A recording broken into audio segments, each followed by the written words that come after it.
তো hello guys, আমাদের দেশে আইপিএল খেলাটা শুরু হয়েছিল এই কারণেই যে ওই খেলাটা থেকে ইন্সপায়ার্ড হয়ে জায়গা জায়গা থেকে নতুন নতুন মানে ক্রিকেট প্লেয়ার তৈরি হবে, ঠিক আছে?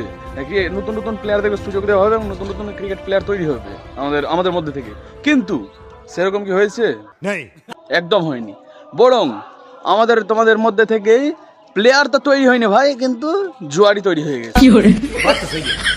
এখন সবার কাছে নিজের নিজের ক্যাপ্টেন আছে, ভাইস ক্যাপ্টেন আছে, ইভেন সবার কাছে এখন পুরো টিম আছে নিজের ভাই। আচ্ছা, আমার কিছু বন্ধু আইপিএলের উপরে টাকা লাগাতো, ঠিক আছে? তো আমি তাদের জিজ্ঞাসা করলাম যে ভাই এগুলো টাকা কী জন্য ওয়েস্ট করছিস, কী জন্য নষ্ট করছিস? তখনও আমাকে জবাব দিল যে ভাই আমি তো বেশি টাকা লাগাচ্ছি না, 49 টাকা লাগাচ্ছি, আর যদি আমার কপালটা ভালো থাকে না আমি 1 কোটি টাকা অব্দি জিতে যাবো। তারপরে যখন হিসাব করলো টোটালি, তো এতক্ষণে ওই 49 টাকা করে করে মোটামুটি 12-13 হাজার টাকা ধসিয়ে দিয়েছে। 1 টাকা ব্যাক পাইনি কিন্তু, ঠিক আছে? সবটা টিম চলে যাচ্ছে, মাস খেয়ে যাচ্ছে, ঠিক আছে? তো সবাইকে এতটুকুই বলো ভাই যে